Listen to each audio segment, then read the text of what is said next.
Hello, good evening and welcome to Custard Music Magazine.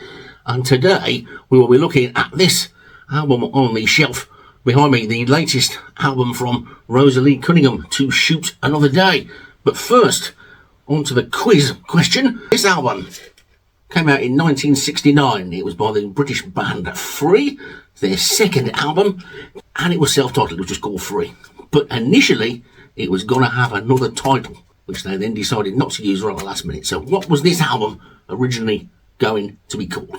Right then, on to this one, To Shoot Another Day by Rosalie Cunningham. Rosalie Cunningham's third solo album, and I've been waiting for this with bated breath. And I'm going to tell you, since it came, it hasn't really left the turntable. It's been on non-stop. It is so good. So I'm not going to talk about it too much, because the more I spend talking about it, the longer it's going to be before I can go and play it again. So all I'll say to you is, get one. It really is great. Now, let's have a little look at it then and see what we think. Now, first of all, for those of you who maybe not come across Rosalie Cunningham before, what is she like? Well, it's sort of psychedelic prog with a bit of vaudeville and a bit of all sorts of other stuff thrown in there. It's absolutely brilliant. There was a quote which she uses quite a lot in her advertising, which was made, I think, by somebody from Classic Rock, where they said, if the Beatles and Kate Bush had a baby, it would have been Rosalie Cunningham.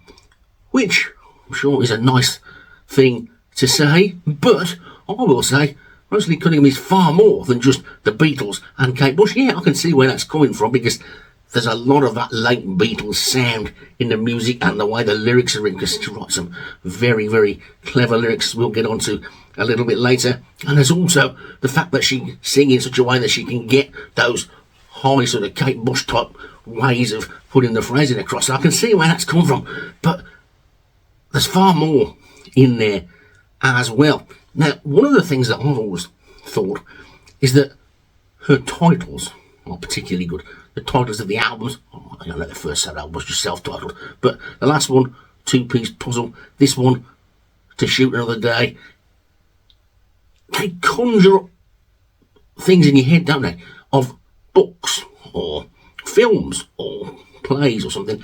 And that, I think, is what the general idea with this is, because when Rosalie Cunningham writes a song, it isn't just a song. It's a piece of music for a start off, because you don't get just a start, a middle and an end. You get all sorts of different bits where it goes onto this bit, down to that bit, back to that bit again. It sounds like it could be a bit of a jumble, but it isn't. It works because all the time changes and all the sort of changes of style in the same song work perfectly. It is an incredible talent to be able to do that. Of course, it's why a lot of people don't like jazz, isn't it? Because they start playing one song and then somebody starts playing something else and they're all playing different songs at the same time. Sometimes it's a bit like that with these Rosalie Cunningham tracks, but done in a way that's far more accessible than some of that really sort of hard to get into jazz music. Like I say, there's psychedelia in there, there's prog in there, there's straight up rock in there, there's dreamy pop in this one, there's also jazz, there's blues, there's even a lot of, I can hear in this anyway, I can hear a lot of sort of 30s, 40s and 50s stuff in some of the sort of vocal delivery, and a lot of it has got a real sort of cinematic film type feel to it. I think that was probably the point, because if we have a look at the album cover, you see there she's on the front holding the camera.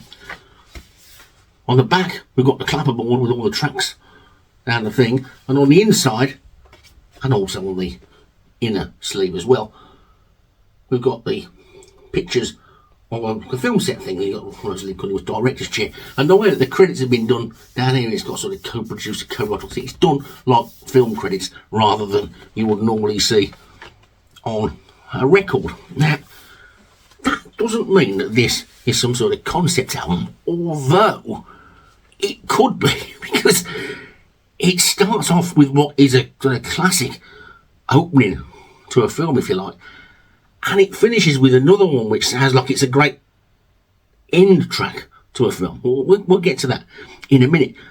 The bits in the middle could quite easily be little playlets, if you like, that are all disconnected, but you could probably find a way to connect them if you wanted to. It's an incredible listen. So let's have a little bit of a look at what is on it then. A brief look at how some of the tracks are structured. It kicks off with the title track, which is, as I said before, it does sound like the theme tune to a film. I think I read somewhere that Rosalie had in mind a James Bond film at some point. I can see where that's coming from, and because it hasn't got all that sort of melodrama that the James Bond stuff has got in it, in my mind it's come out more like one of those sort of BBC 3 or 4 part detective series type things where you get some sort of mean and moody detective who's sort of like got something wrong with him or whatever, and he's going to go out and solve the crime, and there's this sort of atmospheric track at the beginning. So if anybody from the BBC is listening, what you need to do is you need to write a detective story where the detective is a former filmmaker or photographer, and then you need to ask Rosalie if you can use this as a theme tune, and I think it'll be brilliant. You watch it just for the theme tune. Anyway, so that's the opening track. Gives you a bit of an idea what that's all about. Then, just as you got into all that, it's got a very sort of, as I say, it's got that sort of 60s, 70s cinematic feel about the sound. Then all of a sudden, you get this riff that comes in, which, now again, people will probably say this is me, oh, you can connect Deep Purple to anything.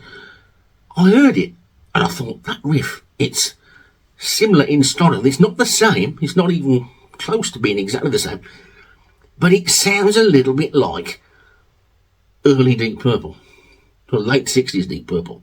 The track The Bird Has Flown is the one that came into my mind, with the way the guitar sort of goes like that. But then it sort of turns itself into something else, and it then turns into a like Beatles type track. But then the riff keeps going back in again. So it's pretty fantastic stuff, really. And the other thing that is interesting about it is the lyrics. Now, I haven't even told you the title yet, have I? The title of it is Timothy Martin's Finishing School. Now, that may sound a bit of a weird title until you really listen to the song and you know what it's about and you know who Timothy Martin is. Now, I hope that Rosalie don't get into trouble for this, because hopefully you've got a sense of humour. Timothy Martin is the bloke who owns Wetherspoons. And this song is basically about people going out, young people going out and buying buckets full of cheap beer and getting sloshed at the weekends. It's about more than that, but that's the basic idea of it. The idea being that years ago, young ladies would have been sent off to finishing schools in Switzerland and France, and now they're popping down Wetherspoons and being given a bucket of cheap lager. And that's finishing school is now, but it's brilliant. And the way that the phrasing is done on the choruses, where it keeps singing Timothy Martin's Finishing School, it almost doesn't sound the same twice. It's a really, really good, fun song, and it's got a really infectious melody to it, and it brings in all sorts of things. The third track is called Heavy Pencil. Now that one, I think it's just been released as a single. Now I haven't seen the single or sort of seen a video of the single, so I'm hoping that it hasn't been butchered in the editing room, because it's quite a long track, too long to be a single. But it, again, it's just got so many different things going on in there. The first thing that sprung to my mind as soon as it started was Traffic. I thought straight away, this sounds like Traffic.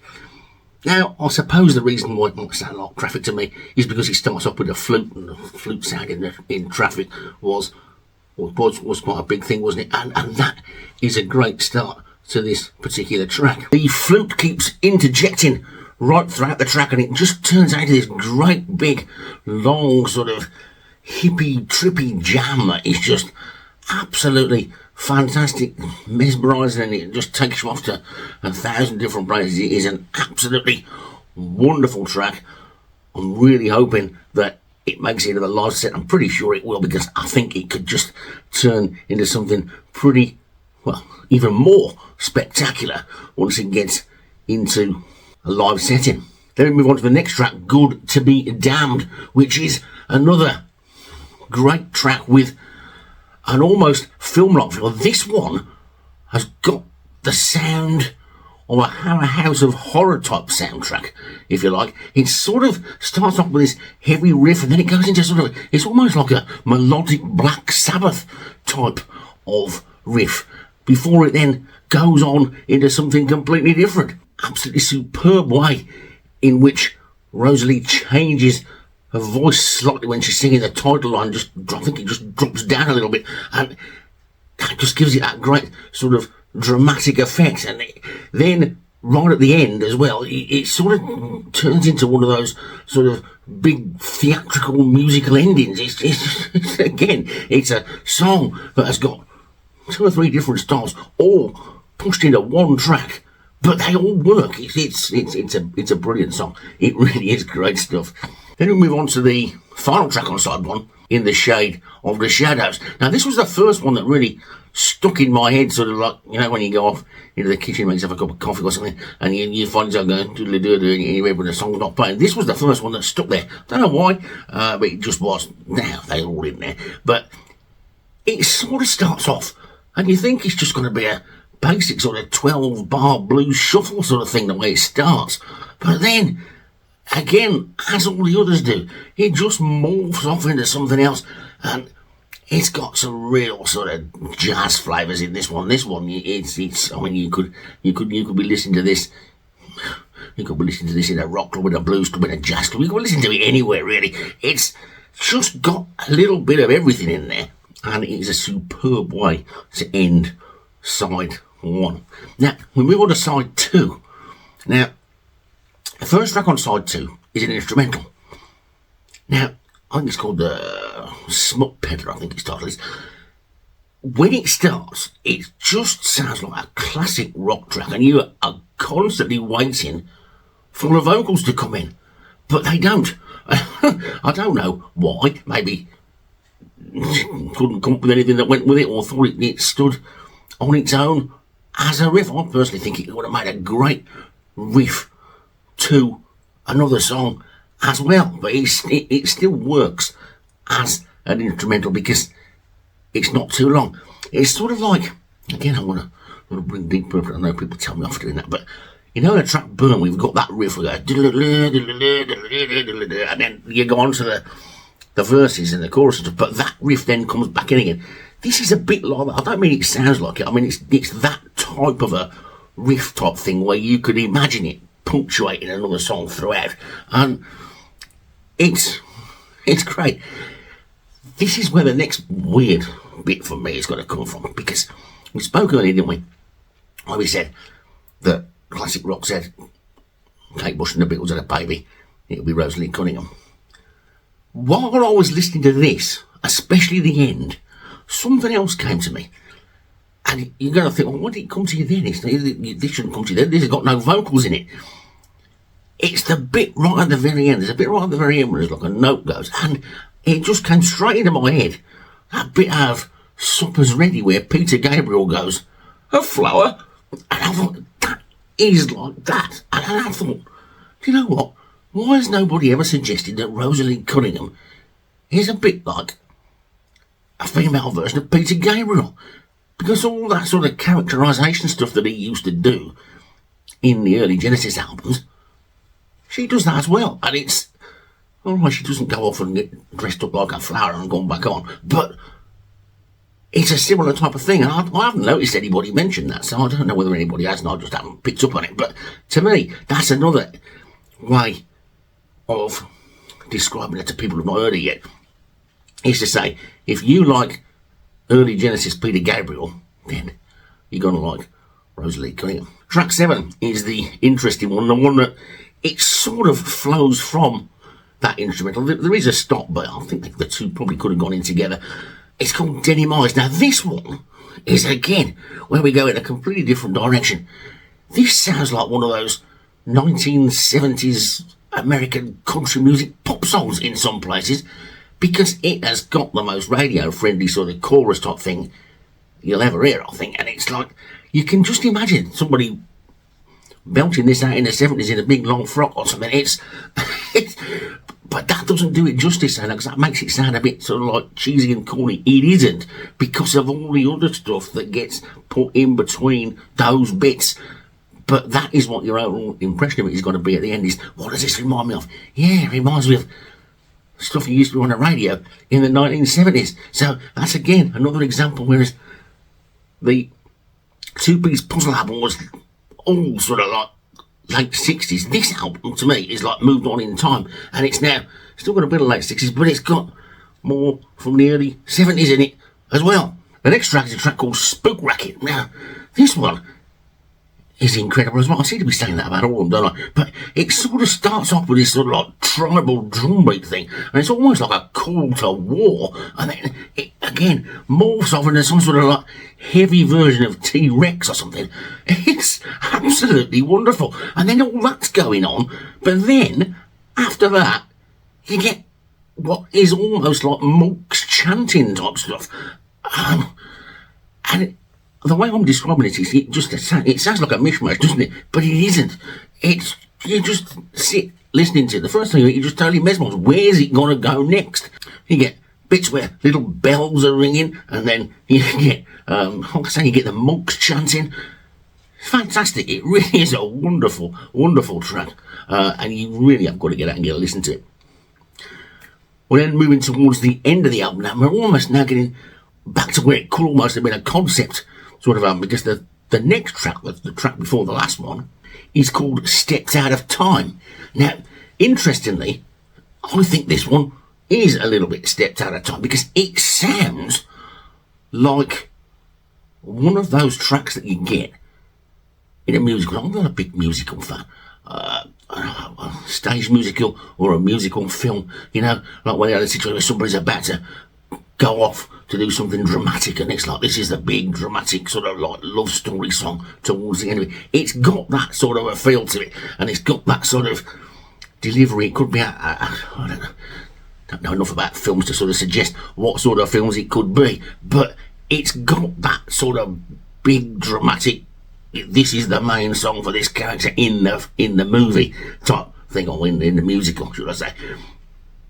And it's got an older feel to it. It does sound like it's got an almost sort of like 40s or 50s almost vocal delivery on it, but I don't want to put anybody off by saying that, because it still fits in perfectly with the album. It's just another example of how many different styles you can get into one album. I think Rosalie Cunningham manages to get more styles into one album than some people get in a whole career. But anyway, we then move on to the last track, and the final track on the album is called The Premiere. Now, this sort of a continuation of the first track, but it's you can tell where the sort of idea came from, that this is like obviously about the premiere, but the sound of it, the feel of it, is of the type of track that you would have at the end of a film rather than at the beginning of the film, which I suppose is the idea. If The Shoot Another Day was the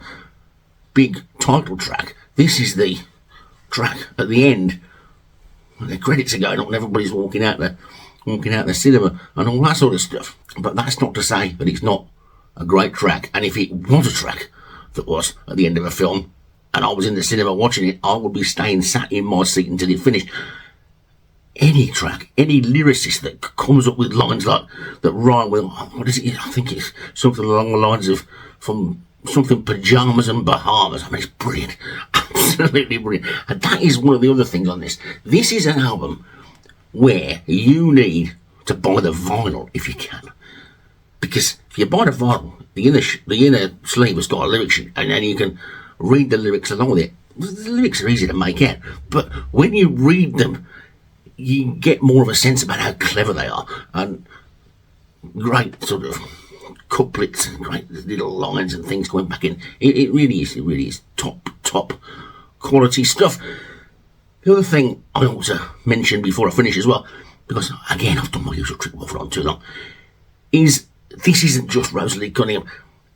Her partner Roscoe Wilson plays the guitar and does the co-producing, and they work a lot together on these songs. Obviously, Rosalie's name is on it. The parts that he plays on the album are vitally important. I'm sure she will be the first one to admit that it has got a much, much better sound to it because Roscoe is involved in it as well. And when, should I say when, not if, when you go to see them live, because you must go and see this band live. I say this band, you must go and see Rosalie Cunningham live. The point I'm making is, when they play live, they do come across as a band. Unfortunately, I don't think the other members who are in the live band actually play on the record because they've all other things to do and they're all in different parts of the country or different parts of the world even. And so, then actually, I don't think they get involved in the recording.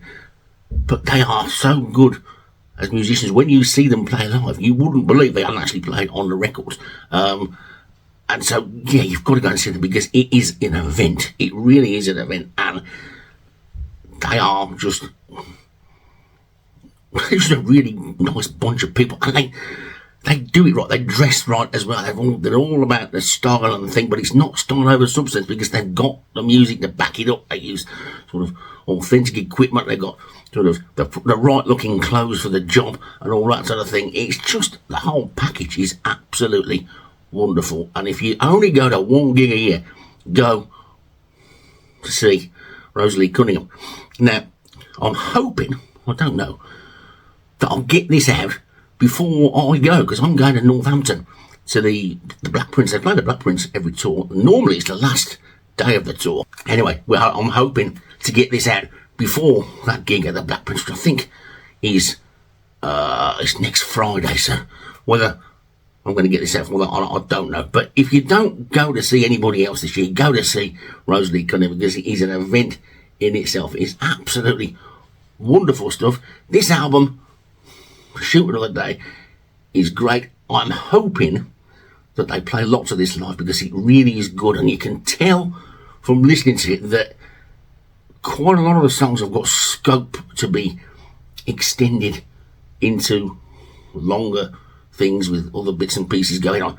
The only downside to that from my point of view is that which of the old songs are they going to leave out, because they're all brilliant as well. So my advice to everybody today, if you want to take advice from somebody like me, you get yourself a copy of this album, Sharpish. And finally, the quiz. This album, Free, self-titled album of 1969. The question at the beginning of the episode was, what was this originally going to be called? I'm sure fans of Free and Bad Company and Paul Rodgers and Simon Kirke in particular would have got the answer straight away, because this was originally going to be called Desolation Angels, which of course ended up being this, the 1979 Bad Company album. So 10 years later, Paul Rodgers and or Simon Kirke decided to resurrect that name that they'd thought of for the second Free album. Of course, where did they get it from? They got it from the Jack Kerouac novel, which I think he wrote in about 1957, but didn't get published until about 1965. So it was probably quite sort of relevant at the 69 time. Maybe they just read it or something and thought it would be a good title. I think it's a great title, and the fact that they eventually used it a little bit later on is great. So there you go. That's the answer to the quiz. So there we go then. Rosalie Cunningham, To Shoot Another Day. Classic album. Best album of the year so far for me. Get out and get one. I'll see you soon. We hope you enjoyed this episode. Did you get the right answer to the quiz? And what do you think of Rosalie? Let us know in the comments below. Thanks for watching. See you soon.